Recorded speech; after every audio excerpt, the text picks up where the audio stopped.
સ્ત્રી બીજની ગુણવત્તા એટલે શું અને તે સારી છે કે ખરાબ તે આપણે કઈ રીતે જાણી શકીએ છીએ? સૌપ્રથમ સ્ત્રી બીજની ગુણવત્તા એટલે કે સ્ત્રી બીજના રંગસૂત્રોની સંખ્યા નોર્મલ હોવી, જે નોર્મલી 23 હોય છે.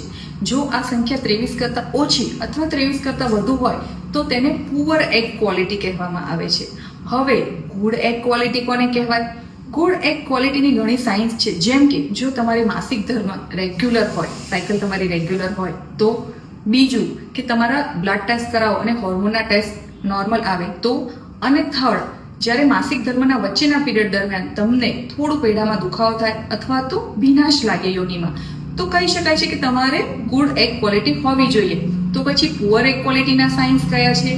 આ એ છે કે તમને માસિક બહુ જ વહેલું આવી જતું હોય અથવા તો બહુ જ લંબાઈને આવતું હોય, માસિક ખૂબ જ ઓછું આવતું હોય અથવા તો વધુ પડતું માસિક આવતું હોય, તમારા હોર્મોનના ટેસ્ટ કરાવો અને એ એબનોર્મલ બતાવે, અથવા તો પ્રેગ્નન્સી રહેવામાં તકલીફ પડતી હોય અથવા તો વારંવાર ગર્ભપાત થઈ જતો હોય, તો આવા કારણોમાં તમે તમારા ડૉક્ટરને મળી અને આના વિશે વધુ માહિતી મેળવી શકો છો.